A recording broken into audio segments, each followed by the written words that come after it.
pa kanta-kanta pang sinasabunan ni Caressa ang ulo nang biglang may marinig na sunod-sunod na kalabog sa bubong ng kanilang banyo.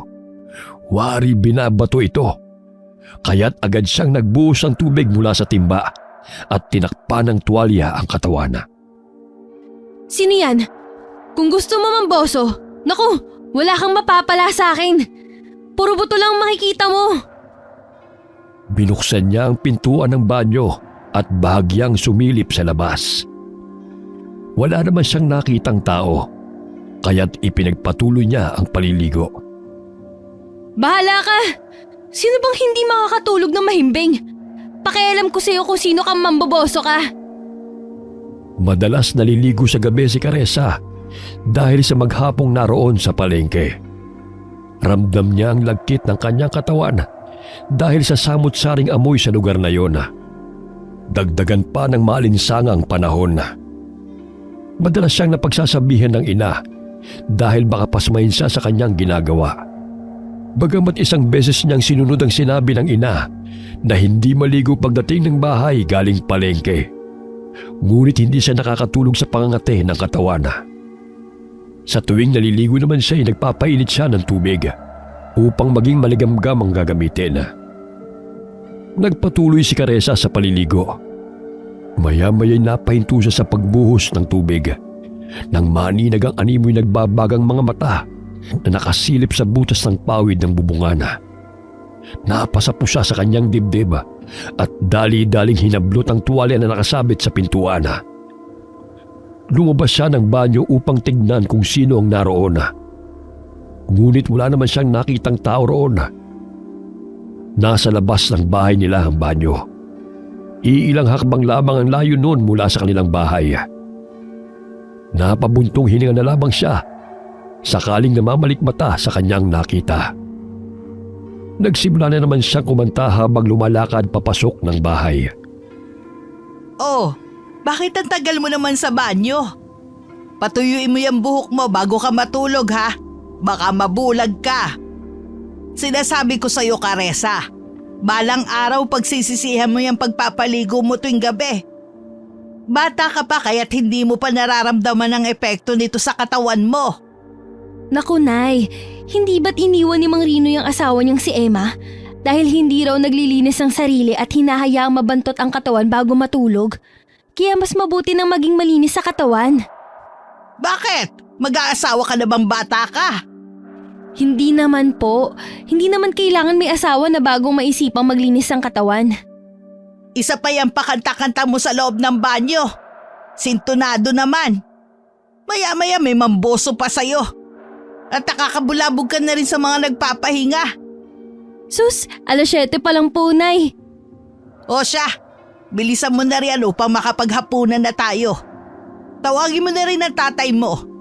Nandun siya nakikipag-inuman sa bahay ng tiyo palong mo. Mamaya maparami na naman ang inom nun. At sumpungin na naman ng arthritis niya. Matapos magbihis ay agad na sinunod ni Caressa ang pinag-uutos ng ina. Hindi na siya nagpasama sa dalawang kapatid dahil may ginagawang proyekto ang mga ito. Gamit ang lampara na nagsisilbing liwanag sa madilim na daan. Pinaliligiran ng mga naglalakihang puno ang kanilang lugar. Nagpaliga-liga siya sa paligid nang matamaan siya ng nahuhulog na maliliit na sanga ng kahoy, maging ng maliliit na bato. Napatingala siya sa ibabaw ng puno ng nara. Bahagya siyang kinabahan ng maaninaw na may patay sinding liwanag na maihalin tulad sa umiilaw na tutubi. Bagamat sa pagkakataong yun, ay may nahuhulog na mga abo sa kanyang pisngi na sumasama pa sa ihip ng hangin. Naaninag niya na may malaking hubog ng katawan ng isang nilalang na nakaupo sa ibabaw ng malaking sanga ng puno. Dahil sa takot ay kumaripas siya ng takbo patungo sa bahay ng tiyuhin. Humahangos siyang pumasok sa loob ng bahay, dahilan ng pagtataka ng mga taong naroon. Oh, ano nangyayari sa yung bata ka? Tay, parang may nakita po akong kapre. Kapre? Sa tinagal-tagal ko sa lugar na ito wala pa akong nakikitang kapre. Yan ang napapalaan nyo sa pakikinig sa mga kwento ni Tandang Uria. pinapasundo na po kayo ni inay. Maghahapunan na po tayo. Ilang sandali pa'y nagpaalam na sila kay Mang Palong at umuwi ng kanilang bahay. Tay, dyan po oh. Parang nariyan po sa puno ng nara ang kapre.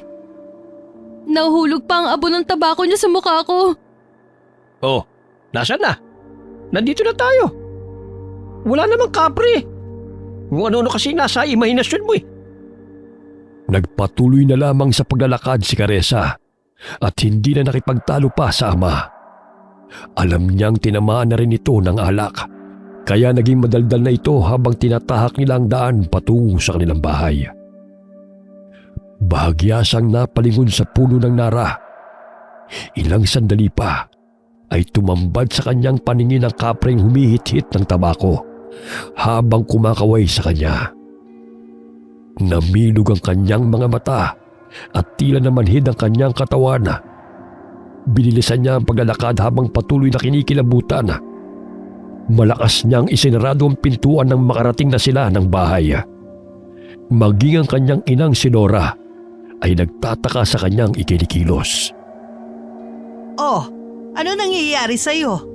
Kani-kanina lang masaya ka pa. Bakit ngayon tila hindi maipintay ang mukha mo? Nay, may kapre sa puno ng nara. Nakita ko po siya. Sus, wala naman ako nakita eh. Marahil umiira na naman ang imahinasyon mo. Totoo pong nakita ko siya. Humihit-hit pa nga siya ng tabako at kumaway sa akin. Ano ba yung pinagsasabi mo? Anak, ako nakainom. Ngunit parang ikaw pa itong lasing sa atin dalawa eh. Kumain na nga tayo. Baka sanhi lamang yan ng gutom. Hanggang sa matapos silang maghapunan ay hindi pa rin naaalis sa isipan ni Caressa ang kapre nagpakita sa kanya. Hindi siya makatulog dahil sa tuwing ipipikit niya ang kanyang mga mata, bumabalik sa kanyang diwa ang mukha ng kapre. 2:00 na ng umaga na makaramdam ng antok si Caressa. Mahimbing na natutulog ang kanyang mga kapatid at nadidinig pa niya ang lakas ng hilik ng kanilang ama mula sa kabilang kwarto. Niyakap niya ang unan at unti-unting napapikit. Ilang sandali iminulat niya ang kanyang mga mata nang may maamoy na tila nasusunog na niluluto. Hindi niya mawari kung ano yun, ngunit may halin tulad sa nabubulok na karne ang amoy. Napabalikwas siya ng bangon upang tunguhin ang kusina. Baka hindi napatay ng kanyang ina ang apoy at nakasalang pa rin ang kaldero na pinaglutuan nito ng ulam. Wala naman siyang nakita, kaya't bumalik siya sa kanilang silid. Ilang sandali pa'y nawala ang mabahong amoy na kanyang nalalanghap. Hay, ano ba yan? Kung ano-ano nang nakikita ko't naaamoy. Makatulog na nga. Nagising si Caressa dahil sa ingay ng kanilang ina. 7:00 na ng umaga nang siya ay magising, kaya't dali-dali siyang bumangon at iniligpit ang higaan.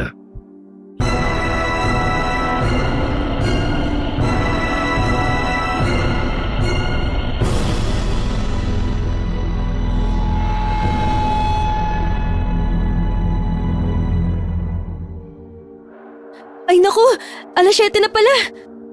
Oh, hindi ka pa bababangon dyan, Caressa. 7:00 na. Marami ng tao sa palengke.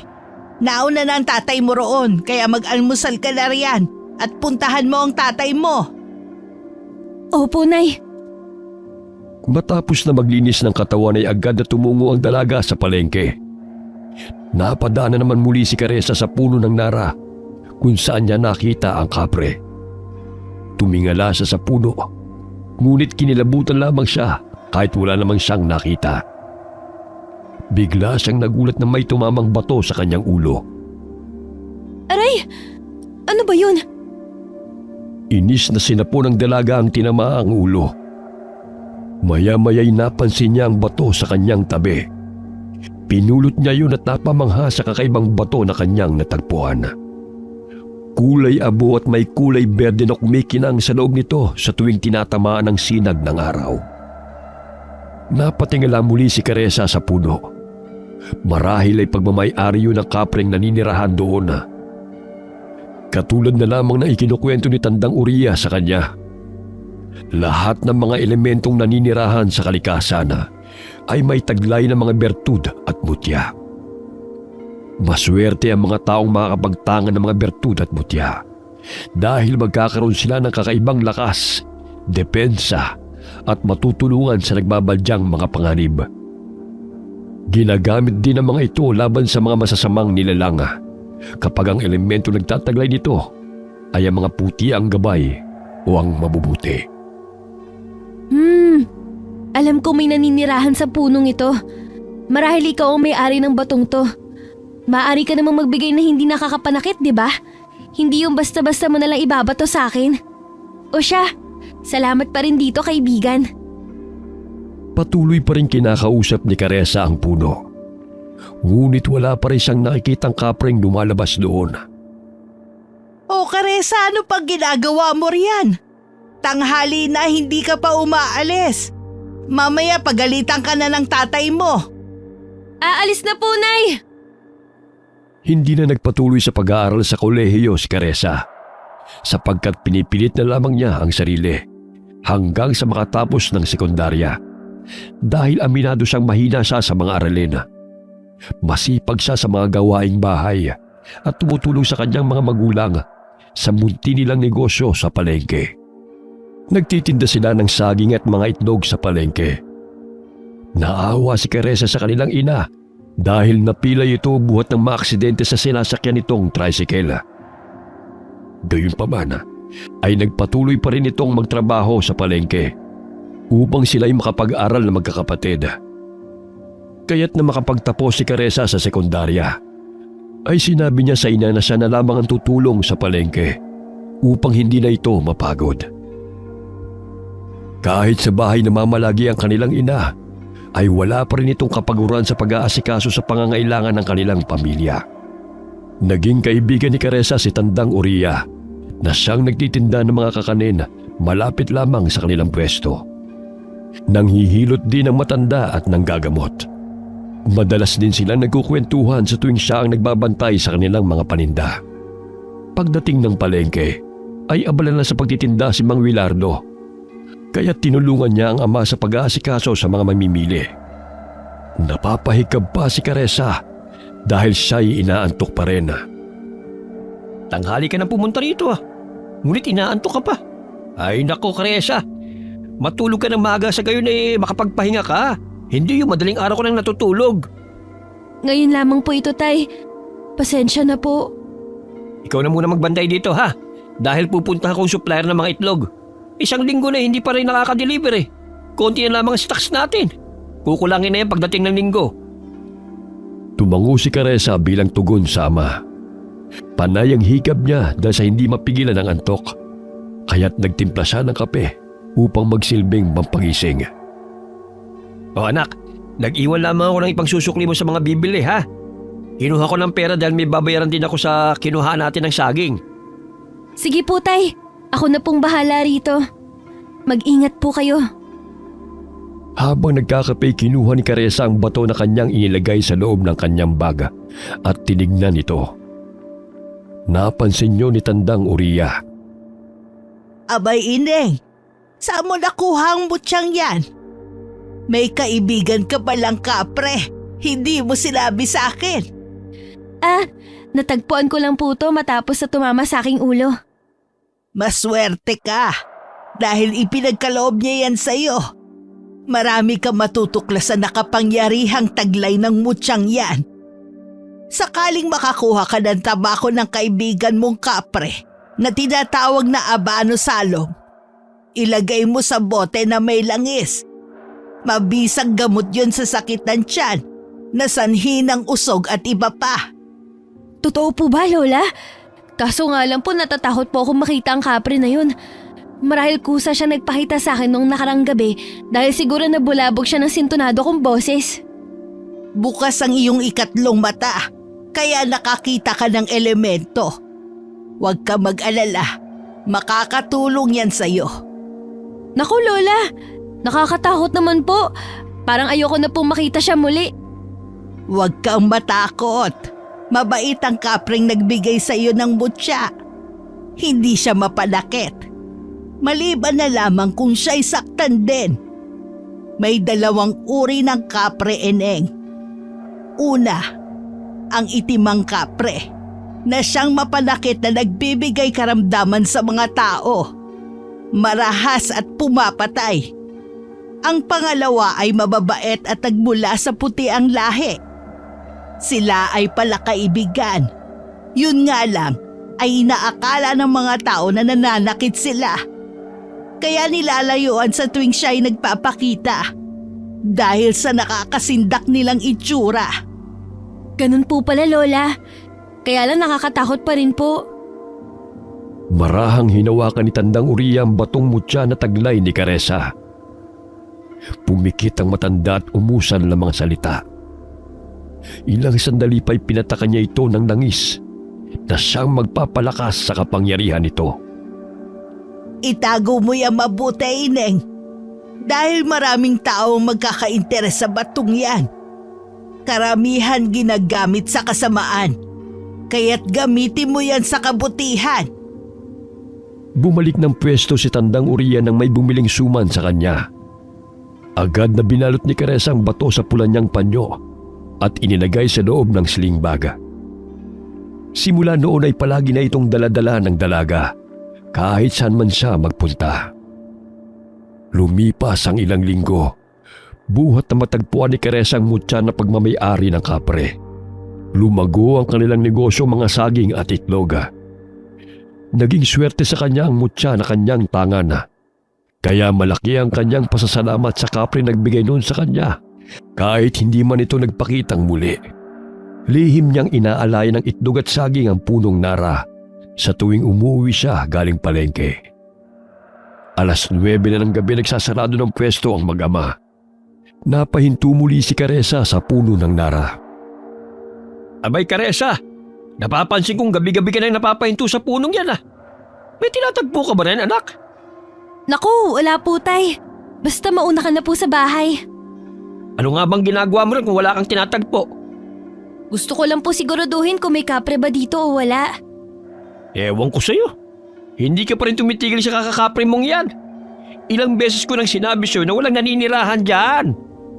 Mauna na po kayong umuwi sa bahay. Susunod na lang po ako. O siya, basta sumunod ka na kaagad ha. Baka mapano ka pa riyan. Agad na pumasok ng bakuran si Mang Wilardo at hinayaan na lamang ang anak. Nasa labas ng kanilang bakuran ng puno ng Nara at hindi nila ito naisipang putulin dahil tanim pa yun ng lolo ni Mang Wilardo. Mahigpit na hinabili ng lolo nito sa kanyang ama na huwag putulin ang puno ng Nara dahil yun ang kanilang tagapagbantay. Hindi lingid sa kaalaman ni Mang Wilardo ang sinasabing kapre ng anak. Ayon na rin sa kwento ng kanyang ama noong siya'y bata pa lamang. Ngunit hanggang siya'y tumanda ay wala pa siyang nakitang kapre sa punong yun. Bagamat palagi niyang nililinis ang palibot ng puno, kagaya na lamang ng habilin ng ama nito. Sinasabi niya sa mga anak na walang kapre doon upang hindi matakot ang mga ito.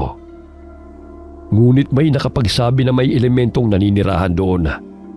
Subalit madalas nagpapakita lamang yun sa mga taong may masasamang hangarin upang manakot.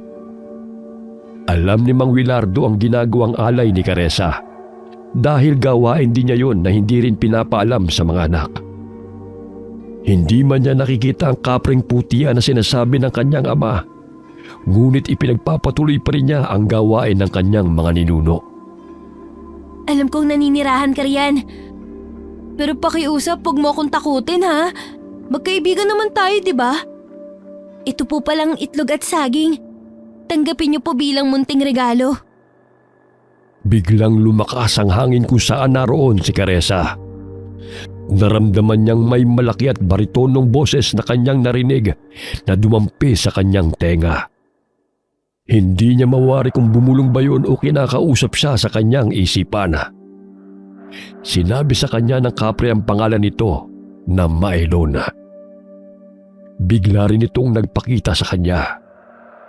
Malaabo ang kulay ng balahibo nito at may mahabang balbas. Humithit ito ng tabako sa may buga ng usok. Ilang sandali binigay nito ang kapirasong tabako kay Caressa at biglang nawala. Kasabay ng pagkawala ng inalay na itlog at saging ng dalaga. Ito na siguro ang tinatawag na abano salom na sinasabi ni Lola. Agad na kinuha ni Caressa ang bote ng langis na ibinigay ni Tandang Uriya sa kanya. Inilagay niya sa bote ng langis ang pinunit niyang tabako. Nagpaalam siya sa puno ng nara at pumanik ng kanilang bahay. Pakanta-kantang inayos ni Caressa ang mga gamit sa kanyang silid. Pasalampak siyang napahiga sa kama dahil sa pagod. O anak, bumaba ka na riyan para makapaghapunan na. Mamaya na lang po, Inay. Magpapahinga na muna ako sandali. Medyo napagod po kasi ako eh. O siya, mauuna ng kakain ng itay mo. Marami pa ritong ulam, ha? Ilang sandali pa napapikit si Caressa. Hindi niya namalayan na nakatulog siya ng tuluyan. Nagising siya sa isang lugar na hindi pamilyar sa kanya. Ngunit napakaganda ng lugar na yon. Dahil pinaliligiran ng mga samot-saring kakaibang bulaklak na noon lamang niya nakita. May malaking talo na pinaliliguan ng mga munting bata at mga nagagandahang kababaihan. Napasulyap siya sa kanyang likuran nang may marinig siyang baritonong boses ng lalaki. Napahanga siya sa malaprinsipe nitong mukha. May berdeng mga balintataw. Matangos ang ilong, ngunit maputla ang balat nito. Hindi ito normal na tao dahil walang guhit sa ibabaw ng labi sa ilalim ng bandang ilong kagaya sa normal na tao. Nasaan ako? Anong lugar to?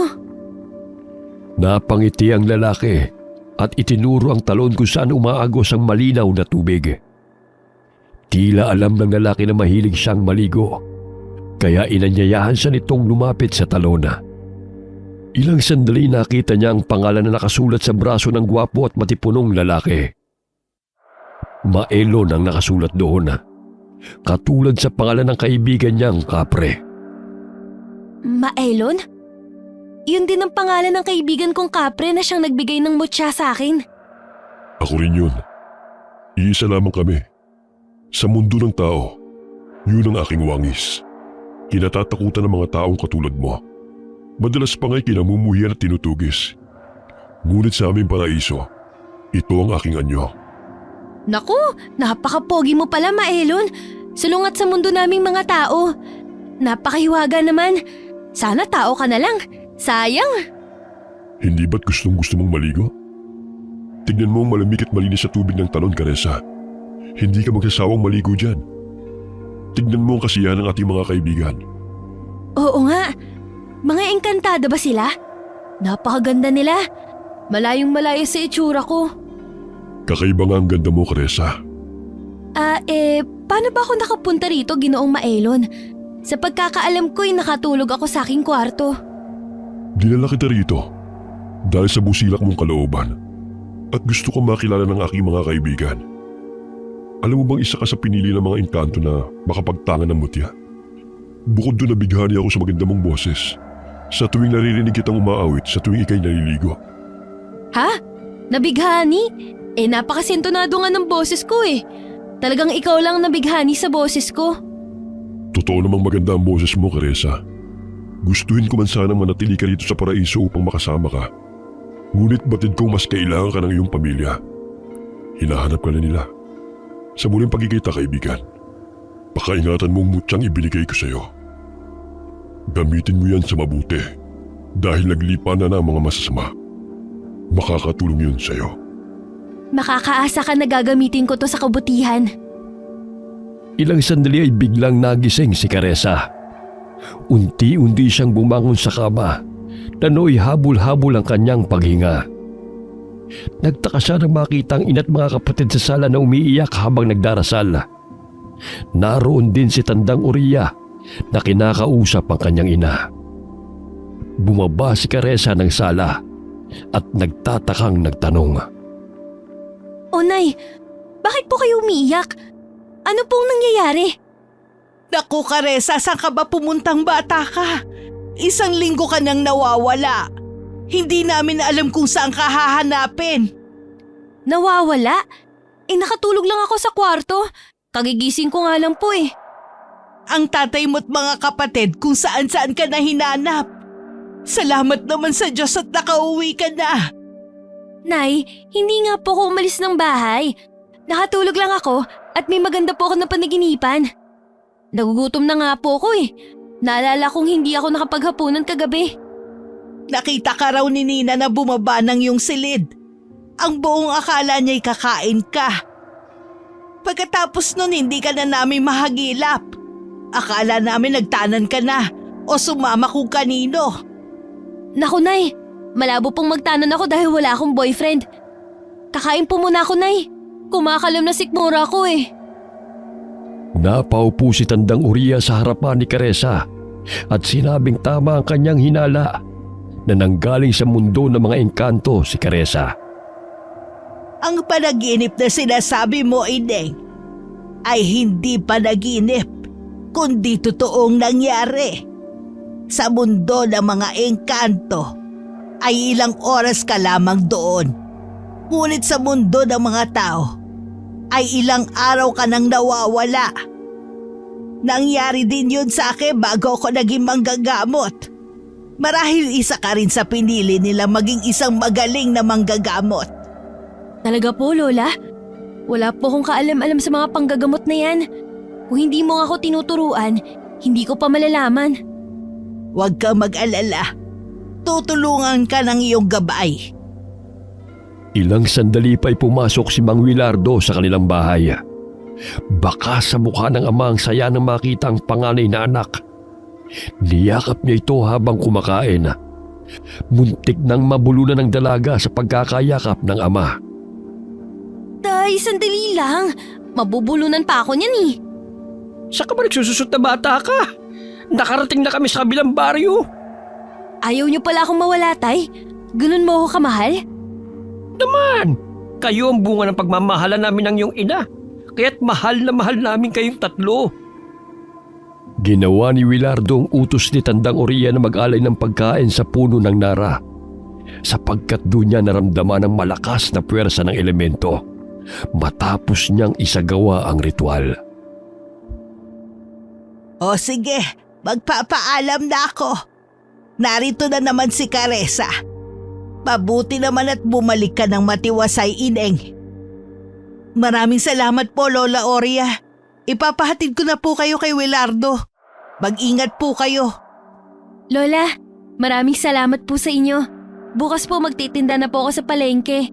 Magkikita naman po tayo ulit doon. Bago inihatid ni Mang Wilardo ang matanda, ay binigyan ng bigas at prutas ni Lora si Tandang Uriya bilang pasasalamat sa tulong ito. Sinabi ng matanda sa mag-asawa na nagustuhan ng kapre si Caressa. Sa tulong ng ritual na kanyang ginawa, ay nakiusap siya na ibalik nito ang dalaga at kusa namang ibinalik ng kapre si Caressa. Ilang araw matapos na nakabalik ng bahay si Caressa mula sa pagkawala, palago ng palago ang kanilang negosyo. Nakapagpatayo na rin ang tindahan ng bigas si Mang Wilardo at Aling Nora dahil na rin sa pagtutulungan nilang pamilya. Nakapagpaayos na rin sila ng bahay. Kahit na lumago ang kanilang negosyo, ay ginamit pa rin nila ang pera sa mabuting paraan. Tumutulong sila sa mga nasalanta ng bagyo o anumang sakuna at pagbibigay ng bigas at itlog bilang donasyon sa mga tao.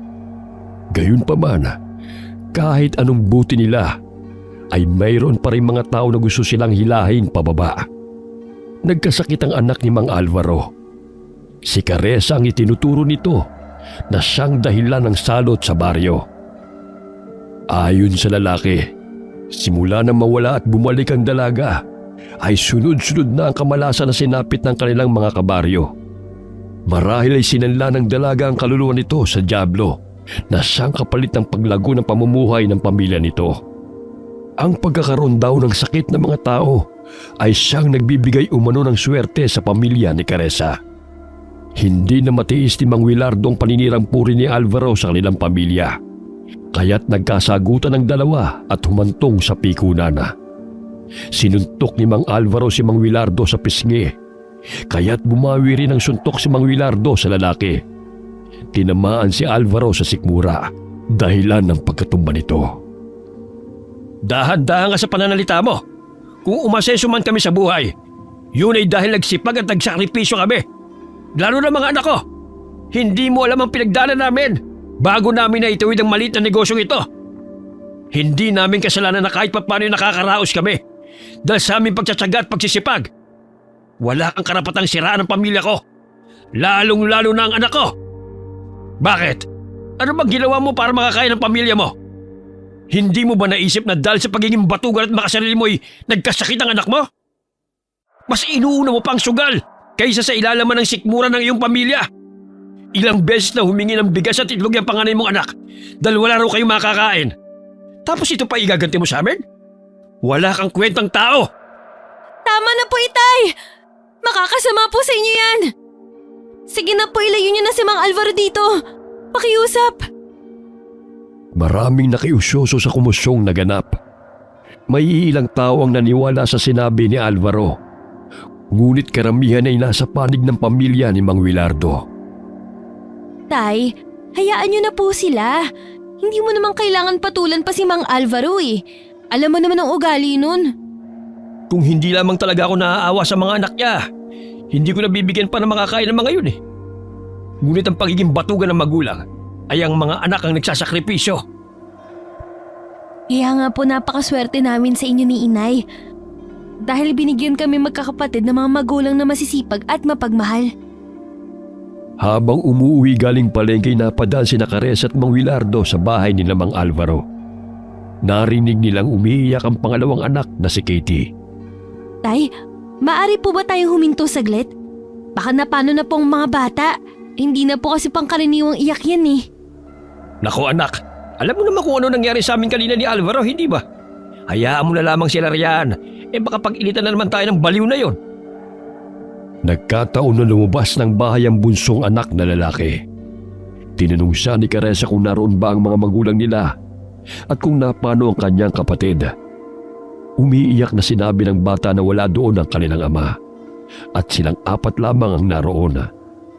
Dahil ang kanilang ina ay isang buwan nang lumuwas ng Maynila upang magtrabaho bilang katulong at hindi pa bumabalik.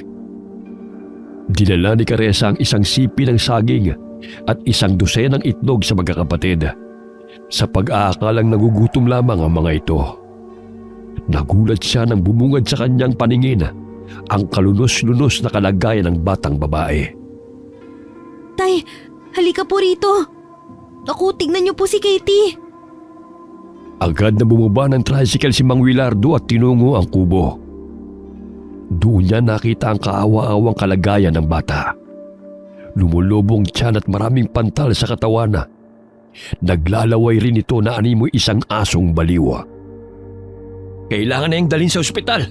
Nako, kailan pa ba nangyari yan sa kanya? Umiiyak na sumagot ang panganay na si Miguel na 3 araw ang nakakalipas matapos silang mangahoy sa kasukalan. Sa puno ng malaking mangga kung saan pinutol nila ang sanga upang gawing uling. Wala na silang pagkain kaya naisipan nilang mangahoy upang pagkakitaan. Simula noon ay kung ano-ano na ang nakikita ni Katie hanggang sa magkaganyan. Tay, kailangan na magamot ni Lola Oria si Katie bago mahuli ang lahat. Ang sabi ng apo niya kanina pinuntahan nito ang pamangkin dahil manganganak na yon.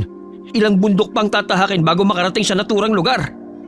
Naku, paano ba to? Kailangan ng malapatan ng gamot ang batang to. Kinuha ni Caressa ang bote ng langis na may abano sa lom. Biglang umihip ang malakas na hangin. Batid niyang ginagabayan siya ng kanyang gabay na si Maylon. Nadidinig niya ang baritono nitong boses na sumasambit ng orasyon at tinuturuan siya nito kung paano ang gagawin. Sinusunod niya ang katagang sinasambit ng kapring si Maylon. Matapos nun ay pinahid niya sa lumulubong tiyan ni Katie. Inutusan niya si Miguel na magpainit ng tubig upang ipainom sa kapatid at panlinis sa madungis na katawan nito. Nilagyan niya ng asin ang maligamgam na tubig na pinainom kay Katie. Nanlilisik pa ang mga mata ng bata at malakas na tinabig ang baso. Nagpupumiglas ito at malakas ang boses na kumakawala sa bibig ng batang babae. Inumin mo to, Katie, para gumaling ka.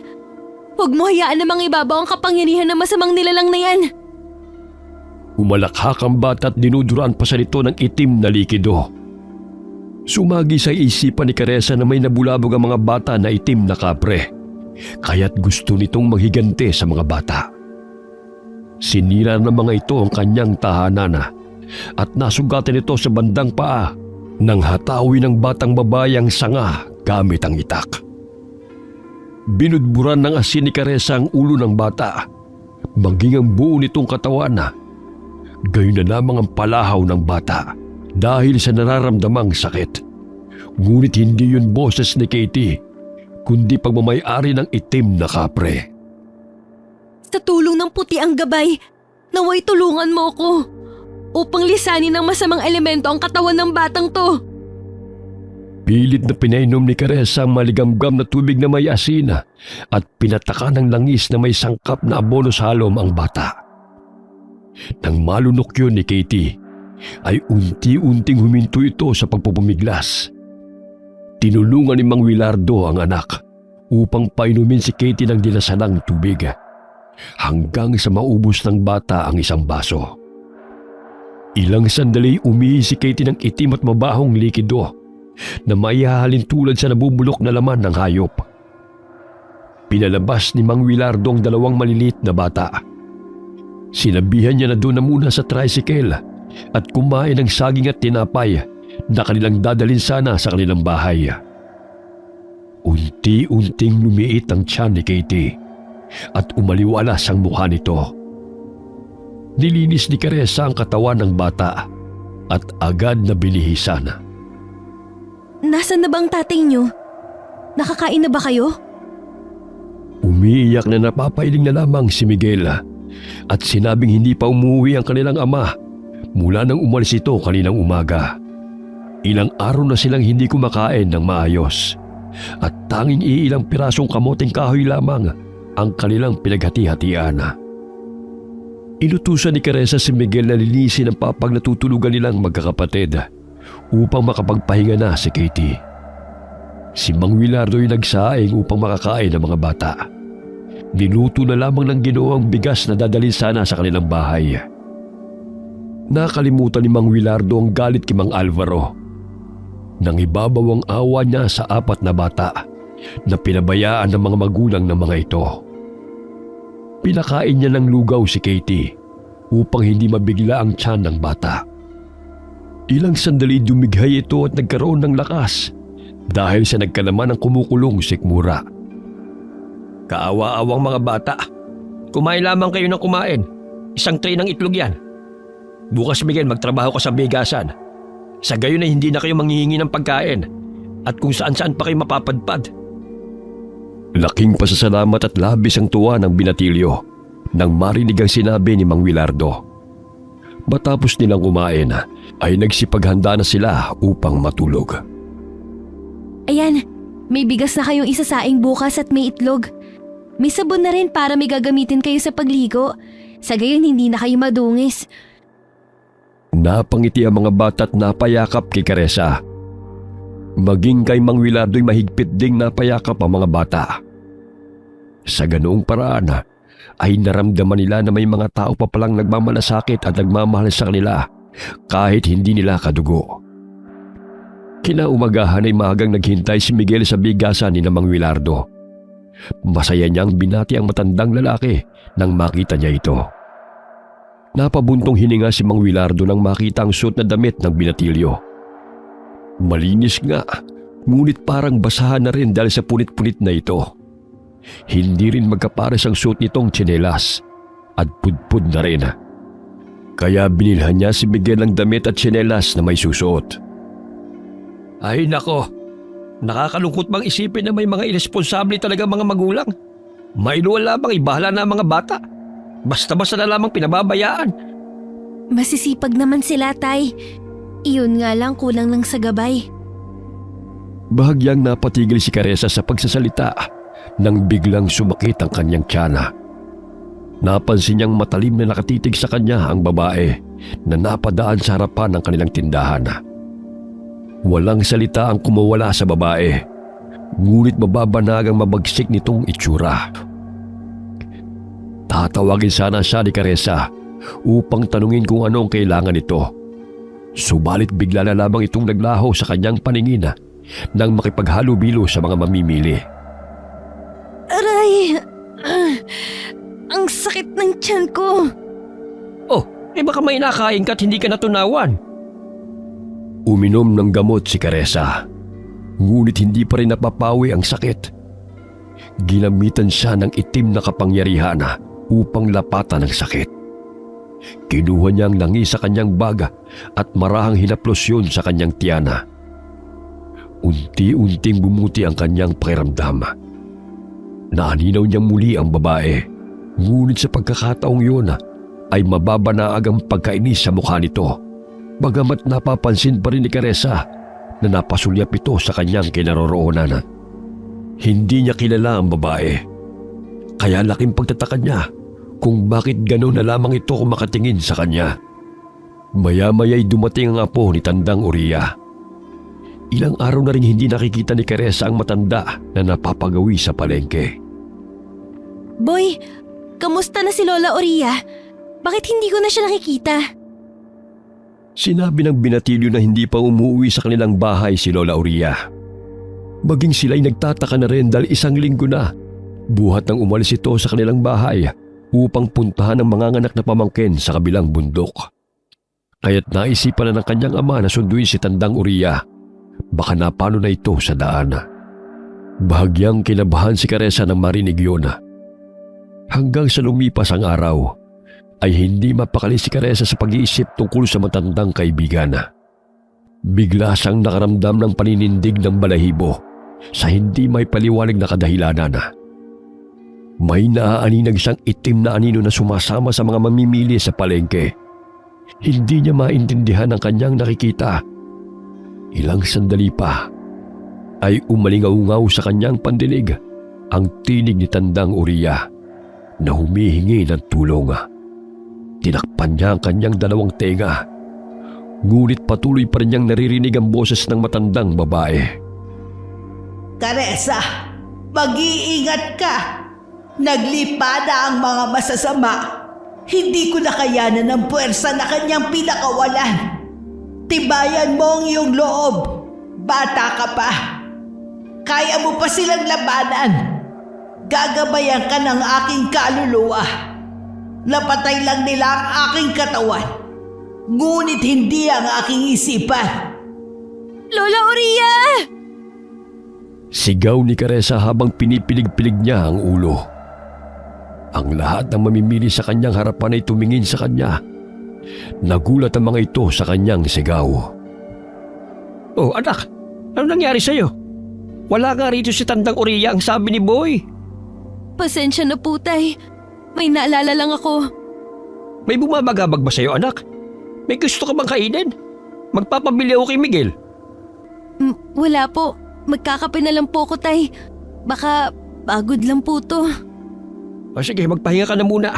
Kami na lamang dito ni Miguel. Kahit mainit ang tinimplang kape, ay tuloy-tuloy pa rin ang paghigop ni Caressa. Hindi niya alintanang init na dumadaloy sa kanyang lalamunan dahil sa naghalong takot at pangambang nararamdaman. Nakatulog si Caressa sa silya habang nakaupo sa kanilang tindahan. Paulit-ulit na sumasagi sa kanyang balintataw ang mukha ni Tandang Uriya at ng babaeng kanyang nakatitigan sa palengke. Bigla siyang napabalikwasang siya'y magising. Tagaktak ang kanyang pawis dahil hindi niya maipaliwanag kung bakit paulit-ulit na sumasagi yun sa kanyang isipan. Masamang pangitain ba to? Ang huling panaginip ko ay nung naroon ako sa paraiso ng mga engkanto. Pero hindi yun basta panaginip lang, kundi totoong nangyari. Ano kayang gustong pahiwatig ng panaginip kong ito tungkol kay Lola at sa babae?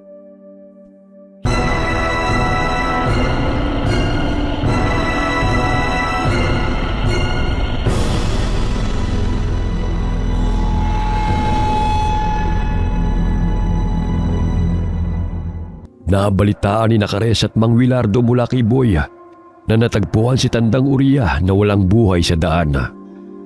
Kasama ang isang lalaking nakikilalang kaanak nito na naghatid sa matanda pauwi galing bundok. Malungkot si Caressa nang marinig ang masamang nangyari sa matandang kaibigan. Marahil yun ang gustong ipahiwatig nito sa kanya sa pamamagitan ng panaginip. Posible kayang misteryosong babae na nakita ko sa palengke ang siyang salarin sa pagkamatay ni Lola? Napatigil sa pag-iisip si Caressa nang tawagin siya ng ina. Bumaba siya patungong sala at kinuha ang bag na naglalaman ng damit na hindi na ginagamit ng kanyang mga kapatid. Heto na ang mga damit na pinagliitan ni na Alex at Nina. Sigurado akong kasya yan sa mga bata. May kumot din akong inilagay riyan. Salamat po, Inay. Sige po, aalis na po ako. Hinihintay na ako ni na Itay at Miguel sa palengke. Mabutit may katuwang tayo ng Itay ninyo. Nakikita kong masipag at mabait niyang si Miguel. Kaya nga po. Dumito na lang kayo sa bahay upang makapagpahinga kayo. Sa tuwing araw lamang ng Sabado at Linggo tumutulong sina Alex at Nina sa palengke kapag walang pasok sa paaralan. Naging malapit si Alex kay Miguel dahil 2 taon lamang ang tanda nito sa binatilyo. Plano rin ng mag-asawa na pag-aralin si Miguel sa susunod na pasukan dahil nanghihinayang sila sa binatilyo. Sumakay ng tricycle si Caressa at huminto ito sa tapat ng bahay nila Miguel. Tanging ang mga bata na lamang ang namumuhay dahil hindi pa rin umuwi ang kanilang mga magulang. Wala rin silang balita sa ama kung saan na ito naroroon. Maging si Caressa ay walang alam kay Mang Alvaro matapos na makasagutan nito ang ama. Malayo pa lamang ipatakbo na siyang sinalubong ng mga bata. Kamusta na kayo? May dala akong mga damit at kumot para sa inyo na ipinadala ni Nanay. Ang sabi niya, maaari niyo raw siyang bisitahin sa bahay upang may makasama naman siya kapag wala kami ron. Magiliw siyang kinakausap ng magkakapatid. Agad na sinukat ng mga ito ang mga damit na kanyang dala. Ganun na lamang ang ngiti ng mga bata nang magkaroon na sila ng mga disenteng may susuot. O sige, aalis na ako Hinihintay na ako ni Manong Puntahan niyo na lang si Nanay sa bahay. Ipinagluto niya kayo ng pansit. Masayang kumakaway-kaway pa si Caressa sa mga bata habang nagpapaalam sakay ng tricycle. Inabangan ng dalagang pagbabalik ng misteryosong babae sa palengke. Ngunit hindi niya muli yun nakita. Sumapit ang 8:00 ng gabi. Madalang na lamang ang mga tao sa palengke. Kaya kagad silang nagsara ng pwesto. Habang sakay ng tricycle, ay napansin ni Mang Wilardo na tila may ilang mga tao na nanggagaling sa sementeryo.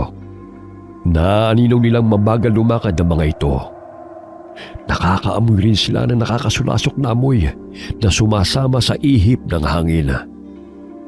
Ano bang ginagawa ng mga taong yan sa ganitong oras ng gabi? Nakabarong at saya pa ang mga yan. Naku Tay, parang hindi naman po normal na mga tao yan Parang mga patay na muling nabuhay. Baka bumibisita lamang yan sa kanilang mga mahal sa buhay. Pero teka, bakit sa gabi pa? Nakalapit ang isang lalaking nakabarong sa tricycle. Doon na tumambad sa paningin ni Mang Wilardo ang naaagnas na mukha ng isang lalaki at nakikilala pa niya kung sino yun. Alvaro? Ano nangyari sa'yo? Gulat na tanong ng Ginoo. Ngunit imbis na sagutin ang kanyang tanong, ay hinihila siya nito pababa ng tricycle at gusto siyang sakmalin. Kung kaya't mabilis niyang pinaharurot ang minamanehong tricycle. Nako, ano nangyari sa kanya? Tila bangkay na bumangon sa himlayan. Kaya nga po huwag kayong huminto. Baka tayong maging hapunan ng mga yan. Napansin ni Caressa ang isang babae na naroon sa gilid ng kalsada.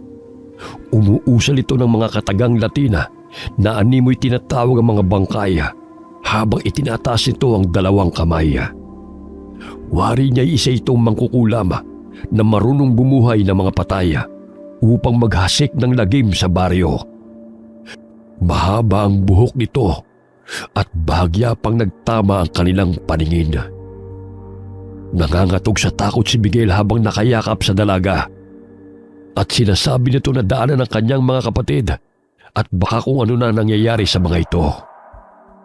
Maraming nadaraan ng mga bangkay sina Caressa, ngunit hindi humihinto sa pagmamaneho si Mang Willardo upang matakasan ang mga patay na sumusunod sa kanila. Nakikita nilang sinusugod ng mga ito mga kabahayan at pilit na sinisira. Nagdasal ng taimtim si Caressa at humingi ng tulong sa kanyang mga gabay. Mutyang bato na aking taglay na ipinagkuloob ng may kapal at ng aking mga gabay. Kami ay inyong tulungan mula sa panganib na siyang dulot na masasamang nilalang. Bahagyang ipinikit ni Caressa ang kanyang mga mata. Doon pumasok sa kanyang isipan ang wangis ng babae na siyang sanhi ng pagbangon ng mga bangkay sa sementeryo. Sumagi sa isipan ng dalaga na ang babae rin ang siyang pumatay kay Tandang Uria nang maglaban ng mga ito. Kailangan mo siyang matalo upang mawala ang sumpa na kanyang pinakawalan. Naghihiganti siya sa mga tao dahil sa pagkamatay ng kanyang asawa at anak. Napaslang ko ang kanyang aswang na asawa na sumugod sa bahay ng aking pamangkin. Ang babaeng yan ay isang aswang na mangkukulam na nagtudulot ng sakit sa mga taong naninirahan sa kabundukan. Tinutugis siya ng mga tao, kaya tumakas sila ng kanyang anak. Bagamat nang mapunta sila sa bayan, ay nasagasaan ang trak ang kanyang anak at binawian ng buhay. Umalingaw-ngaw ang tinig ni Tandang Uria sa pandinig ni Caressa. Napaisip ang dalaga kung paano niya ito malalabanan, gayong maraming bangkay ang naroon sa daan. Napahinto si Mang Willardo sa kubo na tinitirhan ng magkakapatid upang sunduin ang mga bata. Ngunit wala na roon sina Katie. Siguro sa bahay po sila dahil sinabi kong puntahan nila si nanay. O sige, kumapit kayo. Dahil hinahabol pa rin tayo ng mga pisting mga bangkay. Ay, ano ba nangyayari sa mundo? Tay, tingnan mo! May masasagasaan ka! Pagewang-gewang ang tricycle na minamaneho ni Mang Willardo. Mabuti na lamang ay naiwasan niyang humarang na bangkay sa kanilang daraanan. Ngunit nasagi niya ang nakalaylay na ulo nito, kaya tumalsik pa rin ang malansang dugo sa harapan ng tricycle. Patuloy na umiiyak si Miguel dahil sa takot. Gamit ng bakal ay pinaghahampas ni Caressa ang mga kamay ng mga bangkay na kumakapit sa tricycle. Parami ng parami ang mga bangkay na lumalabas sa nicho. Narinig nila ang taong humihingi ng tulong habang sinusugod ng bangkay. Kitang-kita ng mag-ama kung paano lapain ng mga ito ang biktima. Maging si Mang Willardo ay natakot sa kaligtasan nilang mag-ama. Ngunit hindi pa rin siya tumigil sa pagmamaneho ng tricycle. Winakwak ng mga bangkay ang tiyan ng lalaki at hinalukay ang laman loob nito. Pinagsaluhan nilang lantakan ang laman ng lalaki. Tumatalsik pa ang sariwang dugo ng biktima nang kagatin ng babaeng bangkay ang leeg nito. Halos masuka si Caressa sa kanyang nakita. Tinakpan niya ang mga mata ni Miguel. Sa gayon ay maibsan ang takot ng binatilyo. Ayos lang ba kayo riyan mga anak? Kumapit kayong mabuti. Hindi ako magpapauli sa mga demonyong yan. Kumusta na kaya mga kapatid at ang inay nyo? Pinapanalangin kong nasa mabuti po silang kalagayan. Naway ligtas po sila mula sa malaaswang na mga patay na yan. Binilisan ni Mang Willardo ang pagmamaneho ng tricycle. Wala siyang pakialam kung masagasaan niya ang mga bangkay na nakaharang sa kanilang dinadaanan. Mabuti na lamang hindi pa nakakarating ang mga ito sa kanilang bahay. Ngunit sinusundan sila ng mga ito. Napasulyap si Caressa sa puno ng nara nang mapadaan sila roon. Kaibigang Maelon, tulungan mo kami mula sa panganib at sa mga bangkay na binuhay ng babaeng kampo ng demonyo. Mahinang kataganan na ibulalas ng dalaga. Malakas na busina ng motorsiklo ang pinakawalan ni Mang Willardo upang agad silang pagbuksan ni na Aling Nora. Mabuti na lamang ay alerto ang anak na si Alex, kaya agad na nakapasok ang tricycle.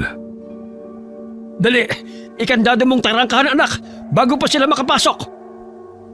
Hindi na nagtanong ang binatilyo.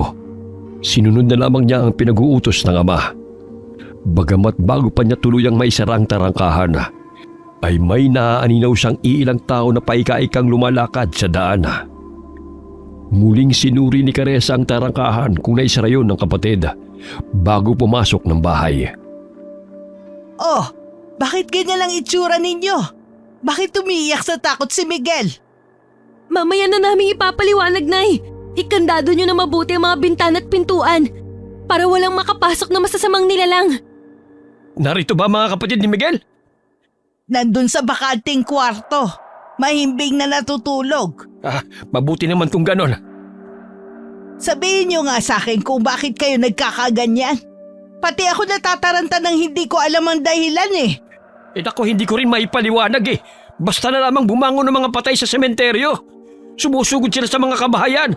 Kung sino man ang kanilang nakakasalubong o nahuli, kanilang kinakain. Nakita ko rin kanina si Alvaro na nooy puno ng dugo ang muka. Wala sa kanyang katinuan at gusto kong sakmalin. Diyos ko naman! Ano na ba ang nangyayari? Ano na ang gagawin natin ngayon? Ilang sandali pa'y narinig nila ang mga kalampag na ginagawa ng mga binuhay na bangkay. Mabuti na lamang ay napaayos nila ang kanilang bahay kung kaya't hindi basta-basta mapapasok ng mga masasamang loob.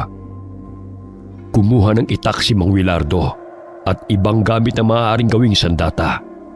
Ang mga pinutol na kaway na gagawin sanang mesa para sa kanilang tindahan ay ginawa niyang sibat. Pinatulis niya ang dulo noon at ibinigay sa mga anak. Ayan, gamitin ninyo. Huwag kayo magdadalawang isip na sila'y paslangin. Dahil kung kayo mahuhuli ng mga yon, tiyak kayo ang papatayin. Nagising ang mga kapatid ni Miguel dahil sa ingay. Nagtaka mga ito kung bakit may mga daladalang patalim at mga pinatulis na kawayan ng mga taong naninirahan sa bahay. Nagsiksika ng mga ito sa sulok ng silid dahil sa takot. Huwag kayong matakot mga bata. Nandito lamang si Nanay Laura. Basta huwag kayong lumabas ng kwarto ano man ang mangyari. Tumango ang tatlong bata at napayakap sa ginang. Sinarado ng mabuti ni Caressa ang mga bintana at hinarangan nila ni Nina ng kabinet. Sa gayon ay hindi yun kaagad mabubuksan. Kinuha niya ang martilyo at bakal sa kahon upang gamitin laban sa mga bangkay. Maya-maya'y narinig ni Caressa ang sigaw ng kanilang kapitbahay. Mula sa bintana ng kwarto sa ikalawang palapag ng kanilang bahay ay nakita niyang nakapasok ang dalawang bangkay sa bahay ni na Aling Mercy. Namilog ang kanyang mga mata nang matanaw na sinasakmal ng bangkay si Aling Mercy habang hinaharangan nito ang dalawang anak upang hindi mahablot ng dalawang bangkay na gustong pumatay sa kanila. Agad na itinali ni Caressa ang mga kumot at dinugtong-dugtong bago pinulupot sa kanyang baywang.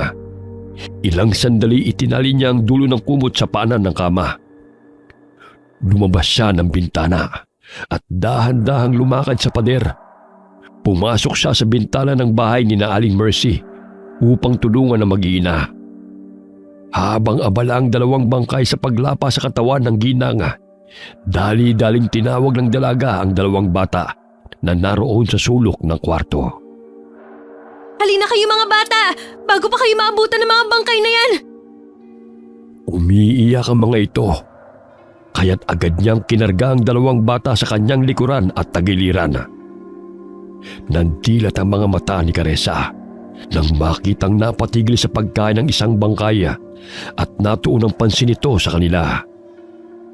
Marahan itong tumayo at lumapit. Hinila nito ang bunsong anak ni Aling Mercy. Gamit ang martilyo ay buong lakas na pinukpok ni Caressa ang ulo nito ng paulit-ulit hanggang sa mabasag niya ang bungo nito. Bitiwan mo siya! Bumalik kayo sa sementeryo kung saan kayo nakahimlay! Doon kayo nararapat! Agad na lumabas ng bintana si Caressa kasama ang dalawang bata at dahan-dahang lumakad sa pader patungo sa kanilang bahay. Nagulat siya nang biglang mawalan siya ng balanse dahil sa mahigpit na pagkakayakap sa kanya ng dalawang bata. Akmang babagsak sila sa ibaba ng pader Bahagyang nakaramdam ng takot si Caressa dahil may 3 bangkay na nag-aabang sa kanila roon. Ngunit tila may kung anong puwersang umangat sa kanila kasabay ng malakas na hangin. Huwag kang mag-alala at matakot, Caressa. Hindi ko kayo pababayaan. Tinig na narinig ng dalaga na sambit ng kaibigan niyang kapre. Napatingin siya sa puno ng nara. Naaninaw niyang nakamasid sa kanya si Mylon at siya lamang ang nakakita sa kapre. Sa tulong ng kapangyarihan ng kaibigang kapre ay nakarating sila ng bahay na matiwasay. Sinarado ni Caressa ang bintana. Nanginginig ang katawan ng mga bata dahil sa takot, kaya niyakap niya ang mga ito.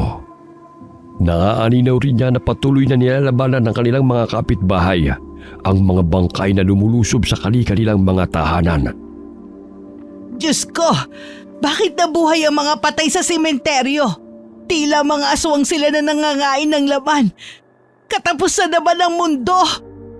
May bumuhay po sa kanila. Ginamitan ng kapangyarihang itim upang maghasik ng lagim. Sino namang kampo ng dyablo yan? Paano siya mapipigilan?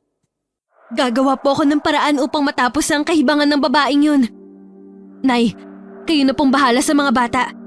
Tutulungan ko lang po sina Itay sa baba. Mag-ingat kayo, anak. Pinapanalangin kong matatapos na itong masamang bangungutan nangyayari. Bumaba ng bahay si Caressa.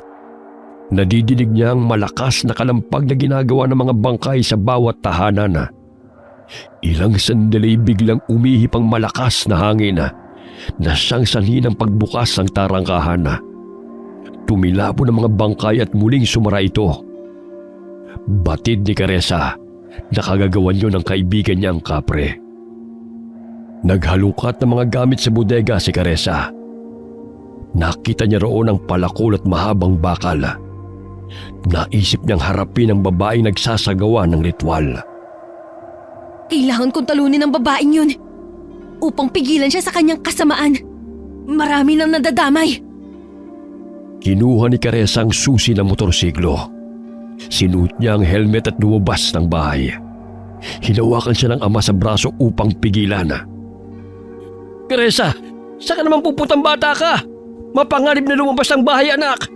Nakikita mo bang paramihan ng parami ang mga bangkay na sumusugod sa mga kabahayan? Huwag nang matigas ang ulo mo. Tay, kailangan ko pong hanapin ang babae na siyang sanhi ng lahat ng to. Kung di, lahat tayo mamamatay. Ayokong tumungangan na lang dito at pabayaan siya sa masama niyang hangarin. Hintay na lamang natin ang pagsapit ng umaga, anak. Baka tumigil din ang mga bangkay o mga aswang na yan. Bawat minutong lumilipas may namamatay. Kaya't kailangan kong patigilan ng babae sa kanyang ritual.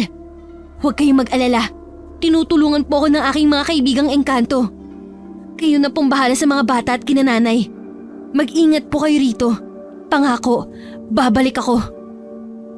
Inilagay ng dalaga ang bakal at palakol sa kanyang tagiliran na nakaipit sa suot niyang sinturon. Lumabas siya ng bahay sakay ng motorsiklo ng kapatid. Huwag niyo po akong alalahanin. Kaya ko po ang sarili ko. Isarado niyo na lang mga bintana at pintuan upang walang makapasok. Sinunod ni Mang Wilardo ang sinabi ng anak.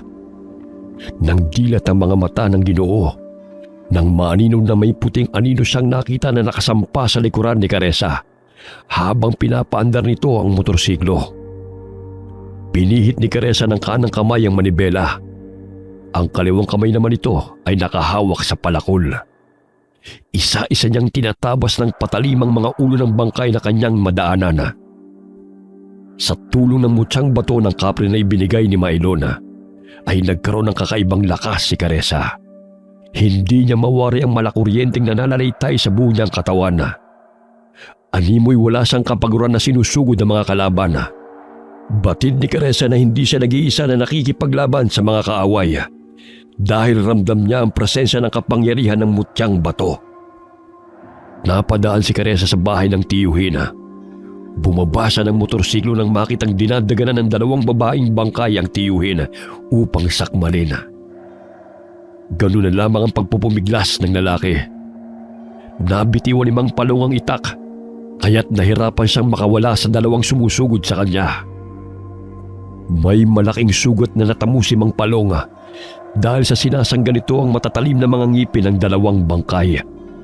Ang pinsan naman niyang si Victor ay nakikipambuno sa naagnas na lalaki na gustong pumasok sa kanilang bahay. Malakas na hinataw ng palakol ni Caressa ang bangkay na sumusugod kay Victor. Isa-isa naman niyang tinusok ng bakal ang mga ulo ng mga ito na siyang sumasakmal sa tiyuhin. Humahangos ng bangon ng lalaki at laking pasasalamat ito sa pagdating ng pamangkin. Dinampot ni Caressa ang itak at iniabot kay Mang Palong. Laking pasasalamat ng tiyuhin dahil kung hindi dumating ang pamangkin ay natitiyak niyang yun na ang kanilang katapusan. Hindi makapaniwala ang lalaki na ganoong kalakas si Caressa habang tinatabas nito ang ulo ng mga kalaban. Chong, pumasok na po kayo ng bahay. Ako na pong bahala rito. Isarado niyo na mabuti ang mga pinto't bintana. Nag-alala si Mang Palong sa kaligtasan ng pamangkin. Ngunit sa pagkakataong yun ay napamangha siya sa kakaibang husay ni Caressa sa pagkipaglaban. Sinunod ni Mang Palong ang sinabi ni Caressa. Ilang sandali pa'y pinaharurot muli ng dalaga ang motorsiklo at hinanap ang babae na kanyang pakay. Ilang sandali na aninaw ni Caressa ang babaeng kanyang hinahanap. Naningkit ang kanyang mga mata at pinaharurot niya ang motorsiklo upang sagasaan ang naturang babae. Ngunit laking gulat niya nang biglang naglaho ito sa kanyang paningin. Ano bang mapapala mo sa paghahasik ng lagim? Hindi lahat ng tao ang pumatay sa mag-ama mo! Sambit ni Caressa nang makitang muli ang babae sa gilid ng kalsada. Matalim itong nakatitig sa kanya at napatigil sa pag-usal ng orasyon. Biglang lumakas ang hangin at umalingaw-ngaw sa paligid ang nakakasindak na tinig ng babae. Walang sino man ang makakaligtas sa aking pag-iigante. Maging ikaw, alam kong may tangan ka, mutya. Kaya't malakas ang loob mong kalabanin ako. Akala mo ba'y mapipigilan mo ko? Dapat sa inyo'y parusahan, katulad ng pagpatay ninyo sa aking anak at asawa. Itigil mo ng kahibangan mo! Maging ang mga inosenteng tao nadadamay! Hindi ako nahihibang. Gusto kong mamatay kayong lahat. Isa ka rin pakialamera katulad ng matanda. Pwes, isusunod kita sa kanya. Iwinagayway ng babae ang dalawa nitong kamay. Kasabay nun ay ang pag-ihip muli ng malakas na hangin. Naramdaman ni Caressa na umaangat ang motorsiklo na kanyang sinasakyan. Naaninaw niya na tila lumilipad siya sa ere. Ilang sandali ay biglang binaba ng babae ang kamay nito, kasabay ng malakas na pagbagsak ng motorsiklo at ni Caressa. Namilipit sa sakit ang dalaga nang madaganan siya ng motorsiklo. Ngunit pinilit niyang tumayo. Yan ba ang lakas na ipinagmamalaki mo sa akin? Paano mo ko matatalo niyan? Lalampalampa ka! Mga kampon ng kadiliman, ipatikim sa babaeng yan ang bagsik ng itim na kapangyarihan! Itinuro nito si Caressa, kaya't gano'n na lamang ang paglapit ng mga bangkay sa dalaga. Pinaligiran ng mga bangkay si Caressa, kaya't nasisiguro ng babae na wala nang takas si Caressa sa kanyang mga kampon. Sige! Luray-lurayin ninyo ang kanyang katawan! Sa gayon ay maranasan niya ang paghihirap sapagkat yan ang nababagay sa mga taong humahadlang sa akin. Simutin ninyo ang laman ng pakialamerang babaeng yan! Pahalakhak na tugon ng babae. Ilang sandali na milog ang kanyang mga mata nang isa-isang bumubulagta sa lupa ang mga kampo nito. Isa-isang lumulusot sa mga bungo ng mga ito ang tubong bakal at palakol na sandata ng dalaga.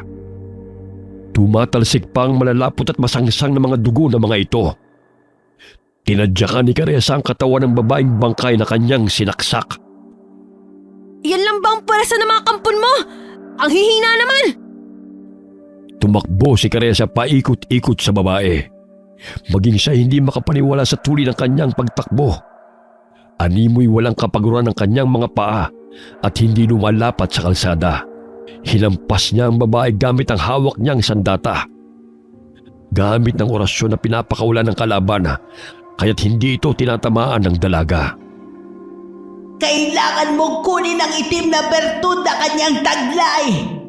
Ang pagkakaalam ko'y binaon niya yun sa kanyang katawan. Tinig ni Tandang Uriya na bumubulong kay Caressa. Nagkaroon ng pagkakataon na makalapit si Caressa sa babae. Patuloy niya itong hinahataw ng sandatang kanyang hawak. Ngunit maliksing umiilag ang babae. Ilang sandali bagyang napatigil si Caressa nang maninaw ang maliit na itim na bato na nakabaon sa noo nito. Batid niyang yun ang bertud na sinasabi ni Tandang Uriya.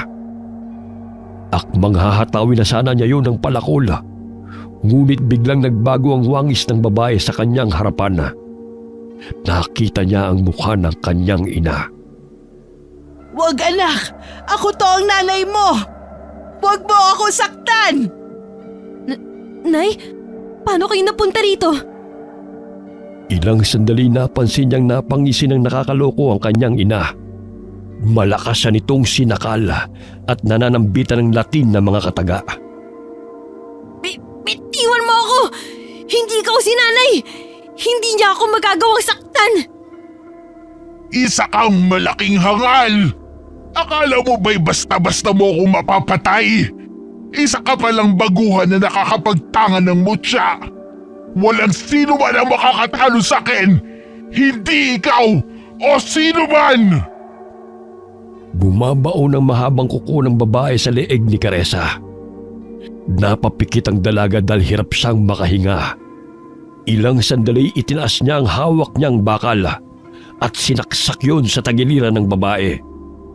Bigla siyang nabitiwan ito nang makaramdam ng sakit. Habol-habol ni Caressa ang paghinga na lumayo sa babae. Nagngingit-ngit sa galit ang mangkukulam na nakatitig sa dalaga. Sinakop ng kulay itim ang mga balintataw nito at paulit-ulit na umuusal ng orasyon. Wala ka nang magagawa upang pigilan ako! Papatayin ko kayong lahat! Malakas na humalakhak ang babaeng mangkukulam. Nagpalinga-linga si Caressa sa paligid. Naririnig niya ang paghingi ng tulong ng mga tao, kasabay ng ilang sunod-sunod na putok ng barela. Nangamba si Caressa sa kaligtasan ng kanyang pamilya, sapagkat palakas ng palakas ang kapangyarihan ng babae. Wari niya sa tuwing may mamamatay ay lumalakas ang mangkukulam dahil hinihigop nito ang enerhiya ng mga napapaslang na tao. Kuyom ang kamaong tumakbo si Caressa patungo ng motorsiklo at pinaandar niya yung muli. Hindi ko hahayaan na magtagumpay ka! Sisiguraduhin kong matatalo kita! Pinaharurot ni Caressa ang motorsiklo patungo sa babae. Walang pagdadalawang isip na sasagasaan niya ito. Biglang nagbago na naman ang anyo nito bilang si Mang Willardo. Ngunit hindi na nagpadala si Caressa sa panlilinlang ng babae.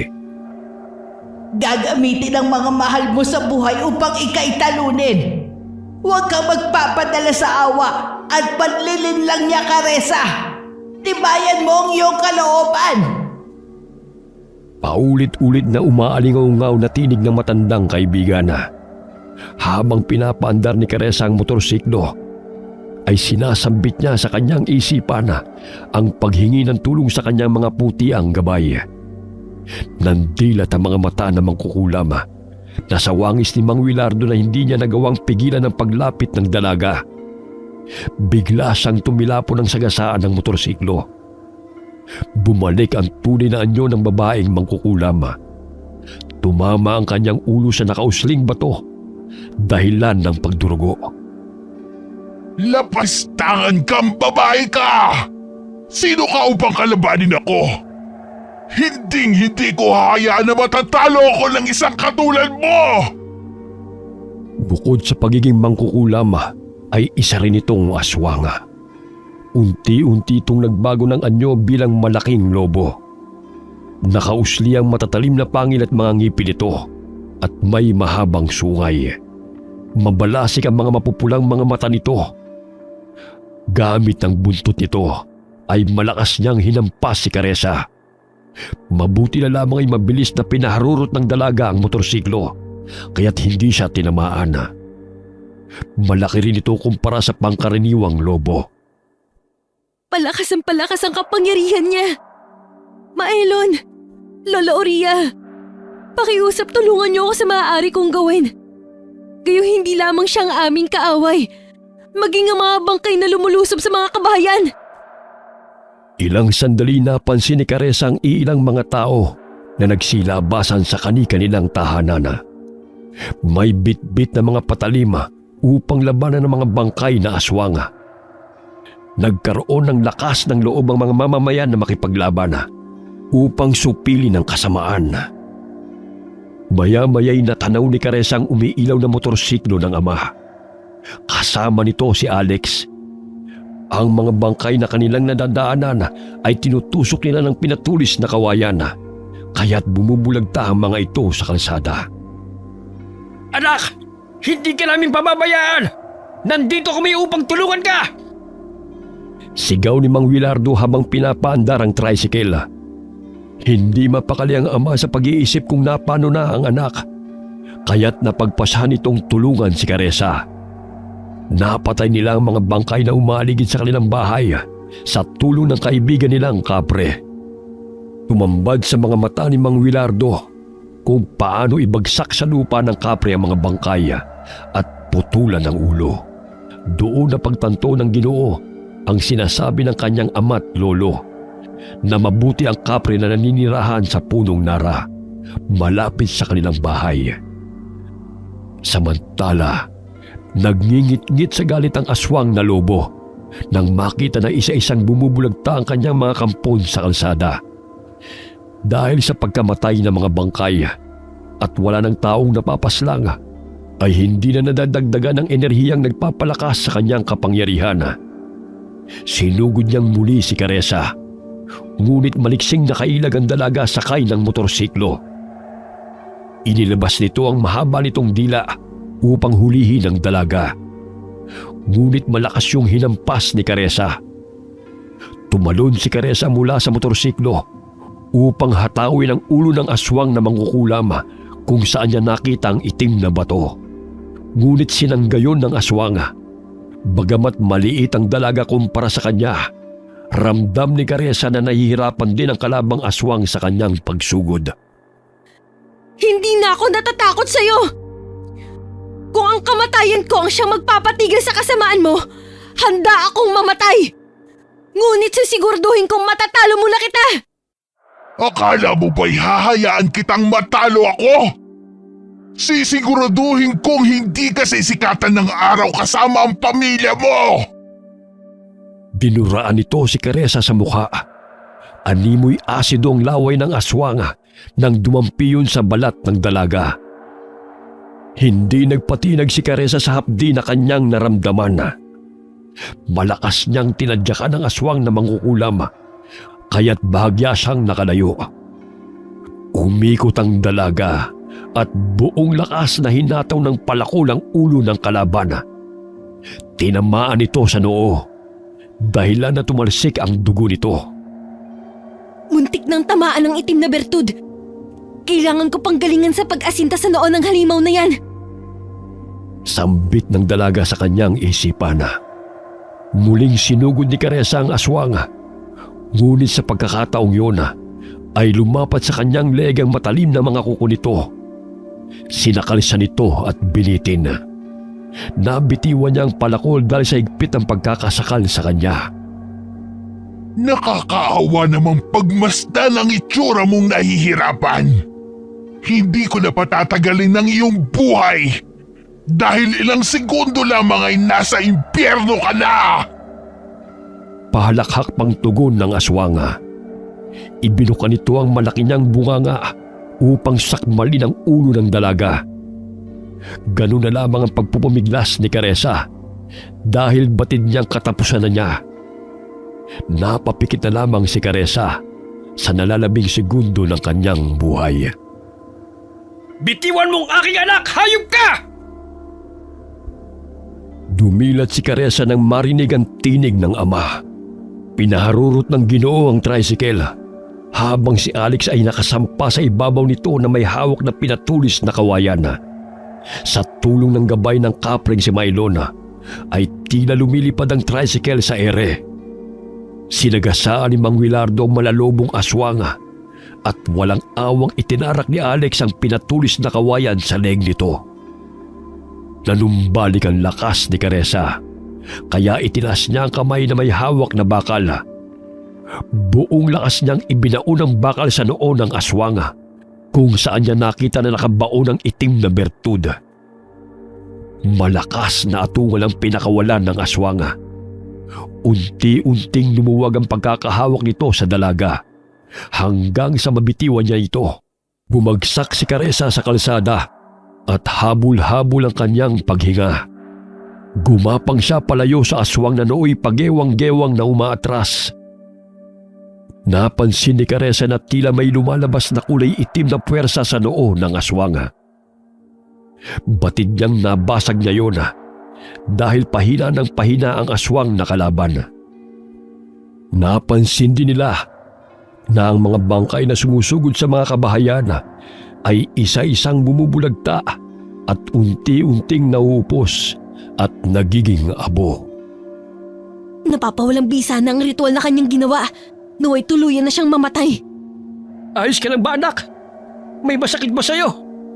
Tay, maraming salamat po sa inyo. Napakatapang niyo po ni Alex. Kung hindi kayo dumating, marahil nalapa na ako ng aswang na yan.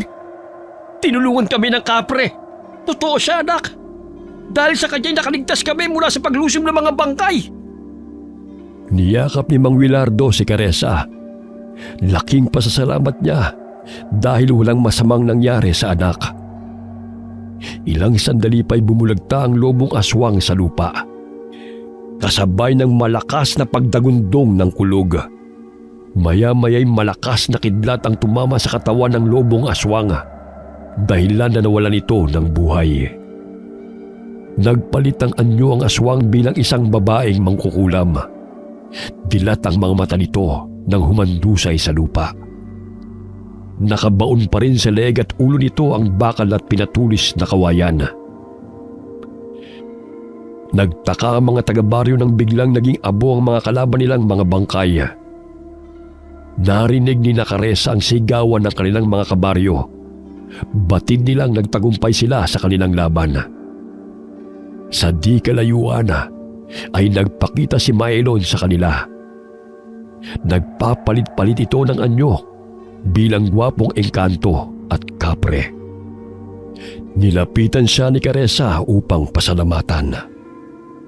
Sana manatili ka na lamang bilang poging engkanto, kaibigang Maylon. Maraming salamat sa tulong mo. Dahil sa'yo, natalo ang aswang na mangkukulam na yan.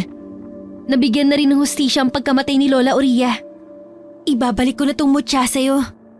Sa'yo na yan, kaibigan. Bigay ko na yan sa'yo. Batid kong sa pamamagitan ng mutyang bato ay marami ka pang matutulungan dahil napakabusilak ng iyong puso. Hanggang sa muling pagkikita, kaibigan.